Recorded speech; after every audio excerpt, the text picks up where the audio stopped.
إن الحمد لله نحمده ونستعينه ونستغفره ونعوذ بالله من شرور أنفسنا ومن سيئات أعمالنا من يهده الله فلا مضل له ومن يضلل فلا هادي له وأشهد أن لا إله إلا الله وحده لا شريك له وأشهد أن محمدا عبده ورسوله صلى الله عليه وعلى آله وسلم يا أيها الذين آمنوا اتقوا الله حق تقاته ولا تموتن إلا وأنتم مسلمون يا أيها الناس اتقوا ربكم الذي خلقكم من نفس واحدة وخلق منها زوجها وبث منهما رجالا كثيرا ونساء واتقوا الله الذي تساءلون به والأرحام إن الله كان عليكم رقيبا يا أيها الذين آمنوا اتقوا الله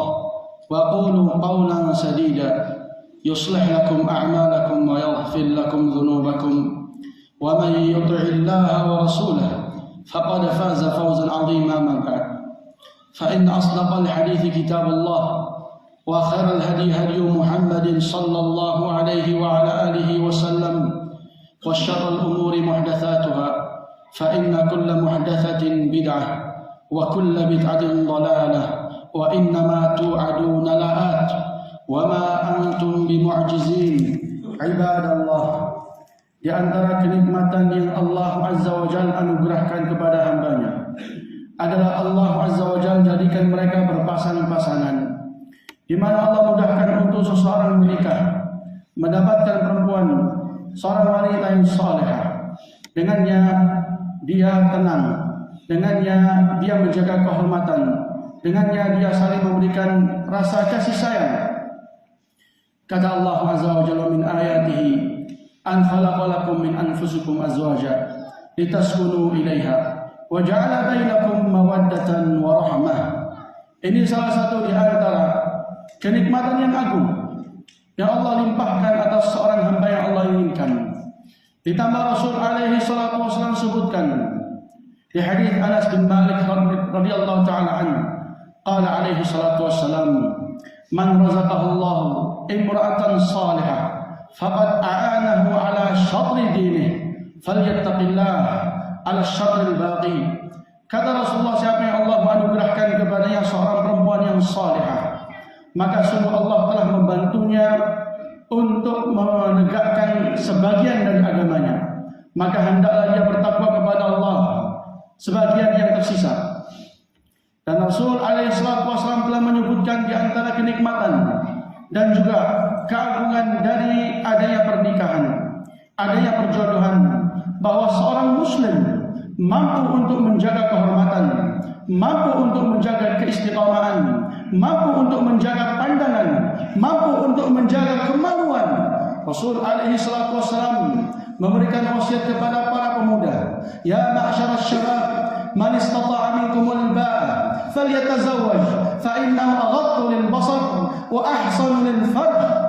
Kata Rasul, wahai sekalian para pemuda, barang siapa di antara kalian yang mampu untuk ba'ah, kemampuan untuk nikah, baik dari sisi badan atau bekal, maka hendaklah dia menikah, karena itu lebih menundukkan pandangan dan itu lebih menjaga untuk kemaluan.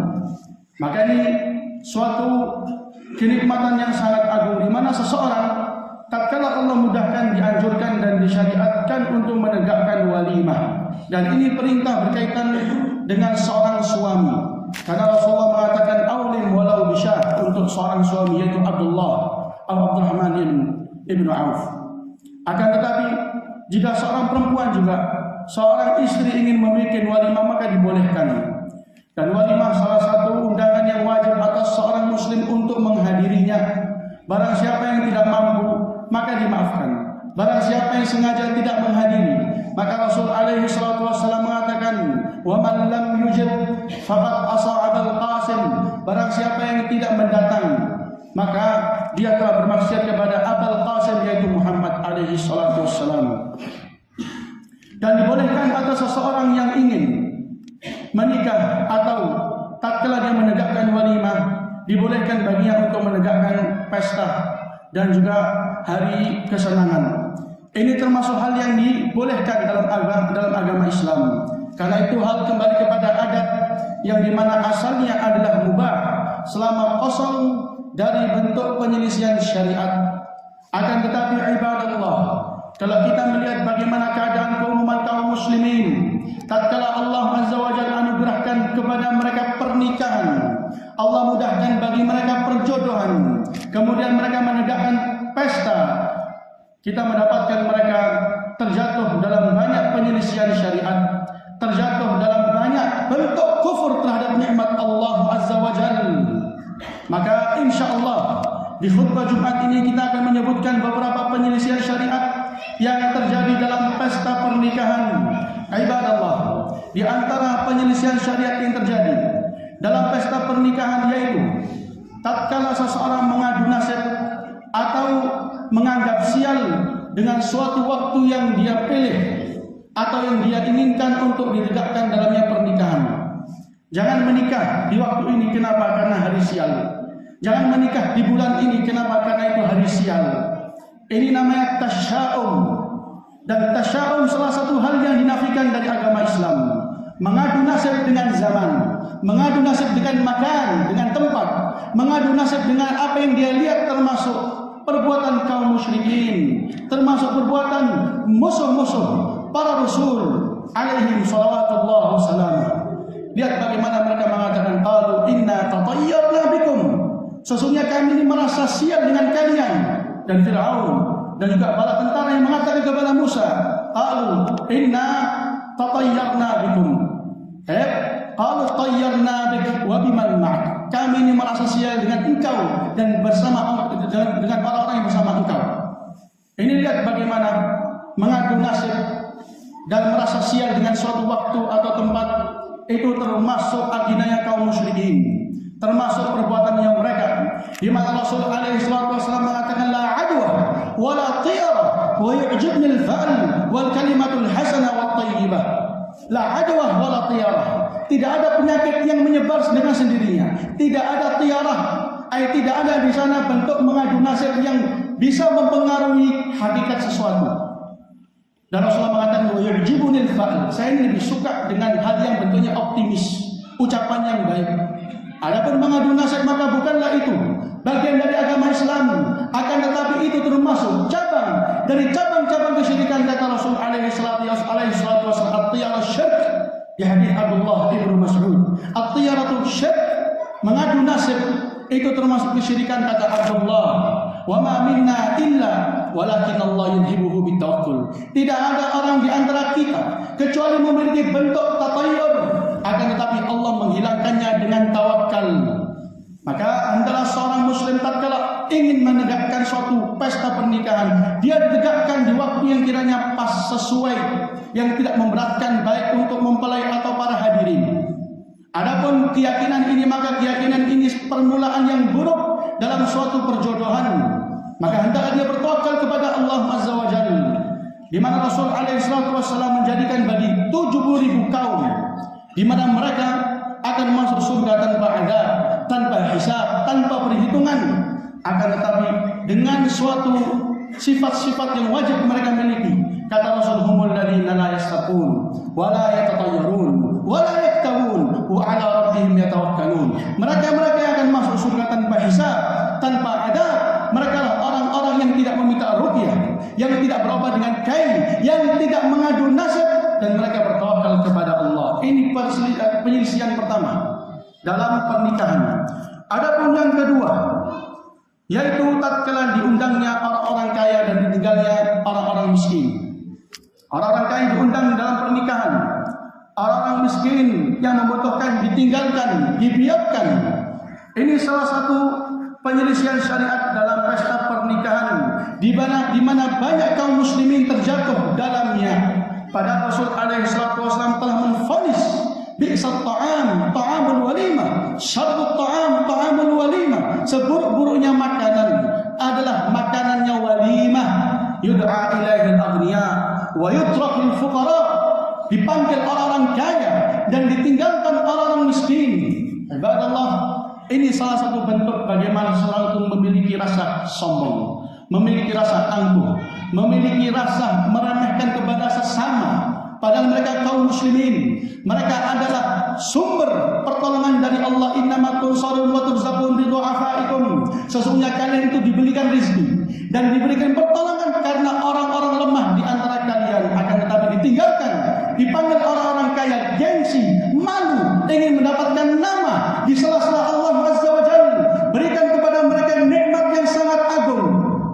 Padahal Rasul alaihi salatu wasallam mengatakan, innallaha auha ilayya an tawadhu hatta la yabghi ahadun ala ahad wa la yafkhar ahadun ala ahad. Allah Azza wa Jalla mewahyukan kepadaku agar kalian, perintahnya adalah agar kalian itu saling merendahkan diri dan tidak melampaui batas, tidak saling membanggakan diri atas yang lain. Ini keadaan orang yang demikian. Orang yang hanya memanggil orang kaya, meninggalkan orang miskin. Ibadallah, bukanlah sosok seorang muslim yang sejati, bukanlah sosok seorang muslim yang menghambakan dirinya kepada Allah Azza wa Jalla, yang merendahkan dirinya di hadapan Allah, yang mensyukuri nikmat Allah. Dan Allah Azza wa Jalla mengatakan, tilka darul akhirah naj'aluha lil ladzina la yuriduna 'uluwan fil ardi wala fasada wal 'aqibatu lil muttaqin. Itulah negeri akhirat yang Allah jadikan bagi orang-orang yang tidak menginginkan ketinggian di atas permukaan bumi, tidak juga menginginkan kerusakan, dan kemenangan itu untuk orang-orang yang bertakwa. Ini penyelisihan yang kedua yang terjadi dalam pesta pernikahan. Dan juga di antara penyelisihan syariat dalam pesta pernikahan, ibadallah, di antaranya adalah berlebih-lebihan dalam mengorbankan harta dalam menegakkan pesta pernikahan. Ini juga salah satu penyelisihan syariat di mana kaum muslimin banyak terjatuh di dalamnya. Dan ini suatu penyelisihan syariat yang terlahirkan dari penyelisihan sebelumnya. Tatkala mereka menginginkan nama, tatkala mereka menginginkan kesombongan, maka kelaziman dan keharusannya adalah mengorbankan harta sebanyak-banyaknya, menginfakkan harta sebanyak-banyaknya. Ini salah satu hal yang diharamkan dalam syariat, di mana Allah Azza wa Jalla membenci perbuatan tersebut dan Allah tidak menyukai perbuatan tersebut. Ya bani Adam, khudhu zinatakum 'inda kulli masjid wa kulu washrabu wa la tusrifu innallaha la yuhibbul musrifin. Allah bolehkan untuk makan, Allah bolehkan untuk minum, akan tapi Allah tidak menyukai orang-orang yang berlebih-lebihan. Dan Rasul mengatakan, wa kariha lakum qila wa qal wa kathratas su'al wa ida'atal mal. Dan Allah membenci kalian untuk qila wa qal, mengatakan suatu ucapan yang belum jelas kebenarannya, dan banyak tanya dan mengorbankan atau menyia-nyiakan harta. Dan Rasul di hadis lain, inna rijalan yatakhawwaduna fi malillahi bighairil haqq falahumun nar yaumal qiyamah. Ada sekelompok para lelaki di mana mereka memainkan harta-harta Allah tanpa benar, maka bagi mereka neraka kelak hari kiamat. Maka ibadallah, ini ancaman berat dari Allah Azza wa Jalla bagi mereka-mereka yang mengorbankan harta tanpa benar, mereka-mereka yang menginfakkan harta di atas kebutuhan, terlebih dalam pesta pernikahan, karena di situ ada bagian besar untuk syaitan. Di situ seseorang akan dihisab kelak di hari kiamat, akan ditanya harta tersebut datangnya dari mana dan kemana perginya. Bukanlah ini hal yang sepele, di mana hendaklah seseorang tatkala Allah mudahkan putra-putrinya untuk menikah, bersyukur kepada Allah Azza wa Jalla, dan bagaimana bisa mengatur pesta pernikahan tersebut sesuai dengan keinginan Allah. Dan batasannya Rasul alaihi salatu wasallam sebutkan, janganlah engkau menjadi orang yang kikir, jangan pula engkau terlalu berlebih-lebihan dalam menginfakkan. Kata Allah Azza wa Jalla, walladzina idza anfaqu lam yusrifu wa lam yaqturu wa kana baina dzalika qawama. Di antara sifat hamba-hamba Allah yang baik, mereka itu kalau menginfakkan tidak berlebihan, tidak juga terlalu memegang. Dan Allah mengatakan kepada Nabi, wala taj'al yadak maghlulatan ila 'unuqik wala tabsutha kullal bast fataq'uda maluman mahsura. Jangan kau tu terlalu membelenggukan tanganmu di leher, jangan juga terlalu membentangkan. Ini ibarat jangan terlalu berlebihan dalam infak, jangan juga terlalu kikir. Dan juga di antara penyelisihan syariat dalam pesta pernikahan, ibadallah, terjadi di dalam gedung pesta pernikahan yang namanya ikhtilaf, campur baur antara dua jenis, campur baur antara kaum laki-laki dan kaum wanita, tanpa ada di sana tanpa ada di sana rasa malu, tanpa di sana ada penjagaan untuk batasan syariat. Ini salah satu penyelisihan syariat yang banyak terjadi dalam pesta pernikahan di mana Rasul alaihi salatu wasallam mengatakan, "Ma taraktu ba'di fitnatan hiya adarru 'ala rijali minan nisa." Saya tidak meninggalkan selepasku suatu fitnah yang lebih bahaya atas kaum laki-laki dari fitnah wanita. Bagaimana mereka merasa aman tatkala bercampur baur dengan kaum wanita, bercampur baur dengan kaum laki-laki, dan mengatakan hati kita baik, niat kita baik, itu termasuk kedustaan. Karena campur baur itu sendiri termasuk kejelekan. Yang Rasul alaihi salatu wasallam mengatakan, "Iyyakum wad-dukhula 'alan nisa." Hati-hati kalian untuk masuk kepada tempatnya para wanita. Rasul mengatakan, "Lau juhila aw lau tarakna hadzal bab lin nisa." Ini di masjid. Kalau seandainya masjid ini, pintu yang ada di masjid ini kita jadikan untuk perempuan, maka dikhususkan pintu itu untuk perempuan, maka Abdullah ma dakhalahu ba'da dzalika hatta yamut. Abdullah bin Umar tidak pernah lagi masuk melalui pintu tersebut sampai beliau meninggal. Dan Rasul alaihi salatu wasallam mengatakan, "Istaghfirna." Ini perintah untuk kaum wanita, istaghfirna. Kalian ke belakang. Kalian jangan campur. Kalian ke belakang, kalian kaum wanita. Istaghfirna. Falaisa lakunna an tahqubna at-tariq wa 'alaikunna bihafati at-tariq. Enggak ada hak untuk kalian jalan di tengah, tapi kalian jalan di samping. Kata seorang perawi, "Fakadatil mar'ah taltasiqu bil jidar." Ayat, "Hatta inna thawbaha la yaltasiqu bil jidar." Yani maka sampai-sampai selepas Rasul mengucapkan sabda ini, seorang perempuan itu jalan di samping, mepet dengan tembok sampai-sampai dia punya pakaian itu menyangkut. Bagaimana mereka? Yani maka menjawab panggilan Rasul, mengamalkan perintah Rasul alaihi salatu wasallam, rasa malu yang wajib ditanamkan atas seorang perempuan, rasa kehormatan yang harus ditinggikan oleh seorang laki-laki, sehingga enggak ridho atas dirinya untuk bercampur baur dengan lawan jenis. Karena ini bukanlah hal yang baik, bukanlah hal yang kembali kepada fitrah yang baik. Agama Islam melarang adanya di sana percampuran laki dan perempuan. Karena itu sebabnya fitnah, karena itu pintu musibah, pintu zina, pintu dosa, pintu kemurkaan Allah Azza wa Jalla. Ini hal yang seperti ini banyak ditegakkan di pesta pernikahan. Dianggap ini adalah suatu momen yang sangat penting. Maka janganlah terlalu keras, akan tetapi ingatlah azab Allah Azza wa Jalla lebih keras dari peringatan ini. Dan juga di antara penyelesaian syariat dalam pesta pernikahan, ada di dalamnya bentuk kaum wanita mereka berdandan, berhias, bersolek di depan kaum laki-laki. Ini juga salah satu penyelesaian syariat yang banyak terjadi dalam pesta pernikahan yang wajib kita peringatkan untuk kaum muslimin.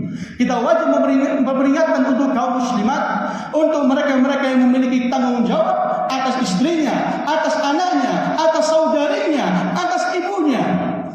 Sampai-sampai kata para ulama, orang itu diketahui kejantanan dan kelaki-lakiannya dengan perempuan yang ada di bawah tanggung jawabnya. Dilihat bagaimana mereka tatkala keluar dari rumah, dilihat bagaimana pakaian, dilihat bagaimana keadaannya. Kalau kita pergi dan melihat bagaimana keadaan pesta pernikahan, maka sesuatu yang sangat menyedihkan. Bagaimana kaum wanita mereka berdandan, menampakkan kecantikan, menampakkan hiasan mereka di hadapan kaum laki-laki. Padahal Allah Azza wa Jalla mengatakan untuk istri-istri Nabi alaihi salatu wassalam, "Wala tabarrajna tabarrujal jahiliyatil ula." Janganlah kalian berhias laksana hiasan orang-orang jahiliyah yang pertama.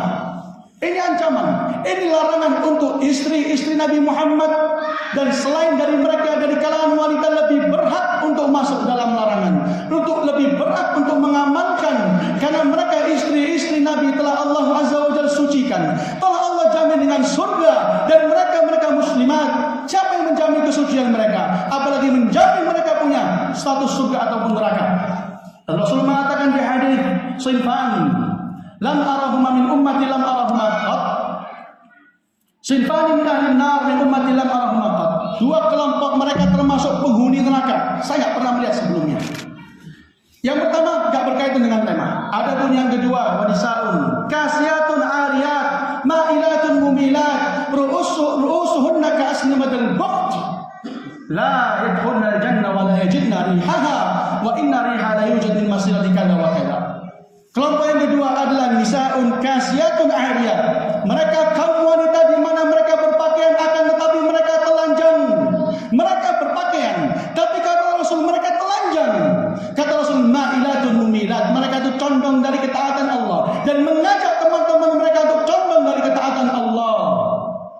mereka itu seperti punuknya unta. Kata Rasul alaihi salatu wasallam, mereka enggak akan masuk surga.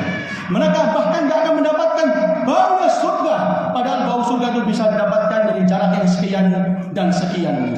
Maka ini termasuk ancaman yang sangat berat, berlaku baik dalam pesta pernikahan ataupun yang lain. Akan tetapi kita sebutkan hadis ini di bawah tema pesta pernikahan karena paling banyak terjadi di dalamnya, di mana kaum wanita tidak memandang di sana ada agama syariat yang mengatur tata cara berdandan, tata cara berhias, yang mengatur hak seorang wanita. Ini bukanlah bentuk kekerasan, ini bukan bentuklah merampas hak seorang wanita, tapi ini menjaga kehormatan seorang wanita, menjaga keutuhan dan keabadian kecintaan antara dia dengan suaminya.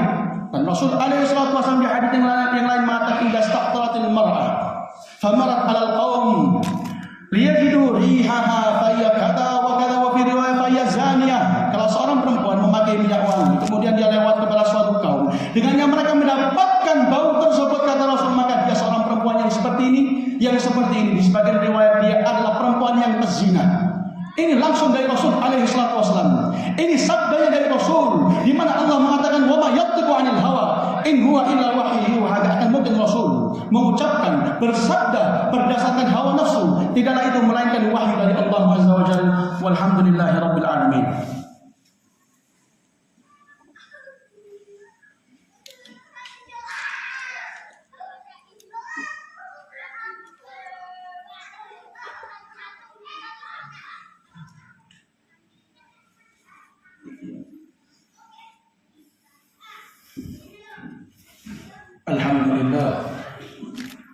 Alhamdulillahi ala ihsanihi wasyukru lillahi ala imtinanihi wassalatu wassalamu ala nabiyyina Muhammad ad-da'i ila ridwanihi, amma ba'd. Ibadallah, di antara penyelesaian syariat dalam pesta pernikahan adanya dan ditegakkan dalamnya musik dan lagu-laguan.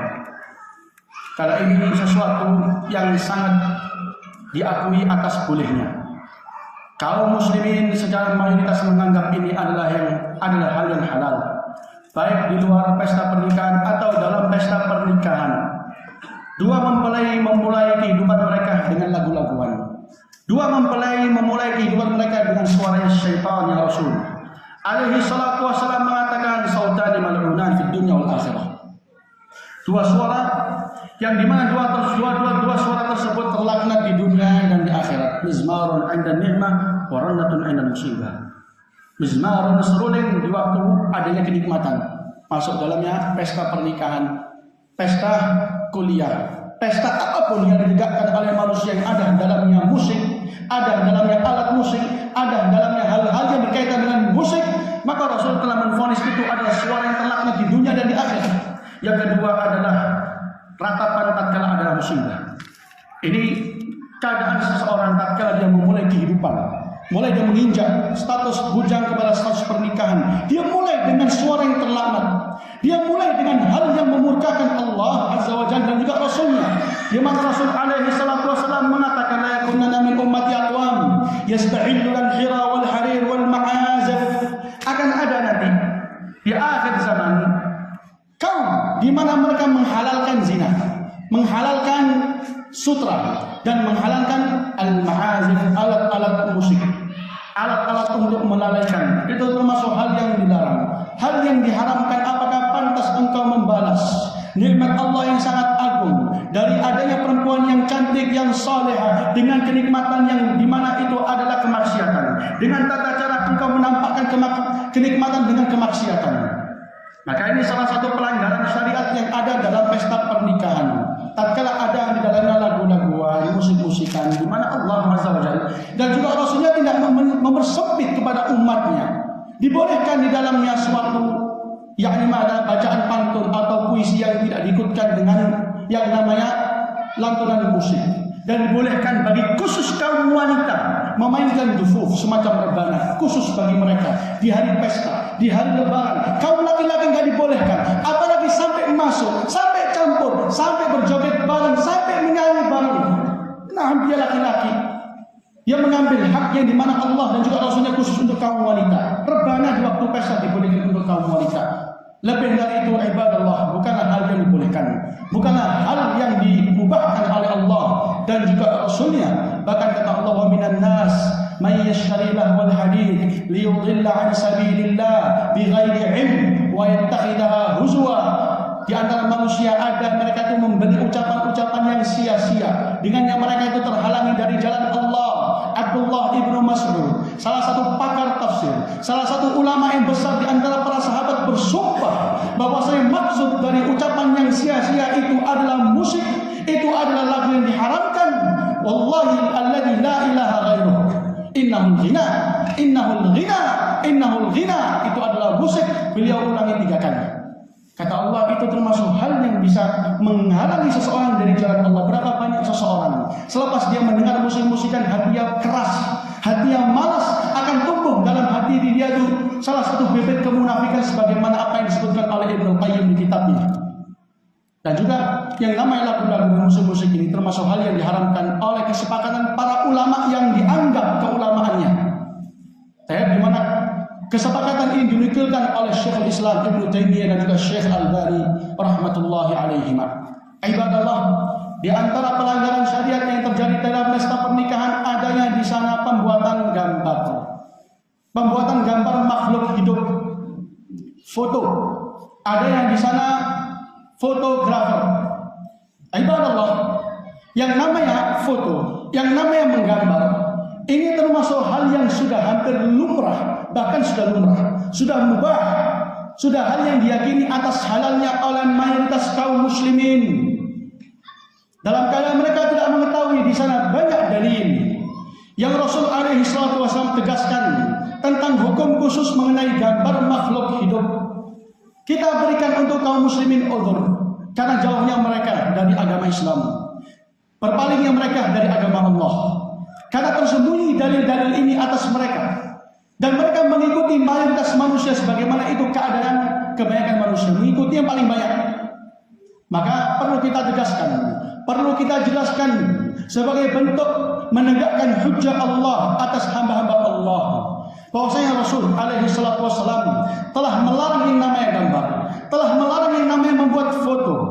Di hadis yang sangat banyak, lebih dari riwayat 10 sahabat, dalamnya ada ancaman dengan neraka, dalamnya ada ancaman dengan laknat, dalamnya ada bentuk Rasul alaihi salatu wasallam mengingkari, dalamnya Rasul ada yakni mana enggan untuk masuk rumah yang dalamnya ada foto. Ya hadis Jabir, Rasul alaihi salatu wasallam nah an surah fil bait wa naha an yusna dzalik. Rasul melarang adanya foto, gambar makhluk hidup di rumah, dan melarang untuk dibuat hal tersebut. Di hadis Abi Juhaifah, Rasul la'ana Rasulullah akil riba wa mukila wal washima wal mustawsima wal musawwir. Kata Rasulullah, kata Abu Juhaifah, Rasulullah melaknat pemakan riba, Rasulullah melaknat orang yang membuat tato atau yang minta untuk dibuat, dan melaknat orang yang membuat gambar. Rasul alaihi salatu wasallam sama ratakan orang yang membuat gambar dengan orang yang memakan riba. Semua yang dimasuk dalam satu kategori mereka adalah terlaknat. Mereka diancam dengan laknat Rasul alaihi salatu wassalam. Ya hadis Ibnu Abbas, Rasul mengatakan kullu musawwirin finnar, kullu musawwirin finnar, semua orang yang menggambar tempatnya di neraka. Yuj'al lahu bi kulli suratin sala'aha nafsan fatu'adhibu fi jahannam, di mana akan dibuat, akan dijadikan di setiap gambar yang dia buat suatu ruh, suatu jiwa, maka gambar tersebut akan mengadab dia di jahanam. Lihat bagaimana Rasul alaihi salatu wasallam mengancam dengan ancaman yang sangat berat bagi orang yang menggambar, bagi orang yang membuat makhluk hidup, baik dengan yakni mana, baik dengan melukis atau mengukir atau dengan menggunakan kamera, semuanya itu adalah menggambar. Semua itu adalah terjatuh dalam ancaman Rasul alaihi salatu wasallam, inna asyaddan nas adaban yaumal qiyamah musawwirun. Termasuk adab yang paling berat kelak di hari kiamat mereka-mereka yang menggambar. Nabi kita Muhammad adalah sosok orang yang menjadi suri tauladan bagi kita semua kaum muslimin. Lihat bagaimana beliau mengatakan kepada Ali, Allah tadak suratan illa tamastaha wala qawla musyrifan illa sawaita. Jangan sampai engkau tinggalkan satu gambar pun kecuali engkau hanguskan, engkau hapus, dan jangan kau tinggalkan kubur yang tinggi kecuali kau ratakan. Rasul alaihi salatu wasallam tatkala melihat ada di tirai rumahnya itu gambar, beliau enggan untuk masuk dan terlihat di wajahnya itu muka marah sebagaimana di hadits Aisyah. Dan tatkala Rasulullah ada berjanjian dengan Jibril alaihissalam untuk berjumpa, Jibril enggan untuk masuk. Ternyata ada di rumah Rasul alaihissalam gambar dan ada di bawah kasur beliau seekor anjing. Maka diperintahkan agar gambar itu dipotong dan diperintahkan anjing itu untuk dikeluarkan. Maka ini beberapa pelanggaran syariat yang terjadi dalam pesta pernikahan sebetulnya sangat banyak. Seperti orang yang membuang-buang waktu, seperti orang yang melontarkan pandangan, seperti orang yang terluputkan dari sholat, seperti orang yang terjatuh dalam tasyabbuh, menyerupai orang-orang kafir dalam berdandan. Itu semua termasuk pelanggaran syariat. Tapi apa yang telah kita bahas, apa yang telah kita urai, itu termasuk pokok-pokok pelanggaran syariat yang terjadi dalam pesta pernikahan. Maka kita memohon kepada Allah Azza wa Jalla agar Allah Azza wa Jalla jadikan kita termasuk orang-orang yang apabila diberikan peringatan, diberikan ilmu dan pengetahuan, tunduk dan mengamalkan sebagai bentuk menuntut wajah Allah dan meminta ganjaran dari Allah Azza wa Jalla. Allahumma hdina fi man hadait, wa afina fi man afait, wa tawallana fi man tawallait, wa barik lana fi ma atait, wa qina syarra ma qadait, fa innaka taqdi wa la yuqda alaik, innahu la yadhillu man walait, wa la ya'izzu man adait, tabarakta rabbana wa ta'alait. Allahumma إنا نسألك الهدى والتقى والعفاف والغنى والحمد لله رب العالمين.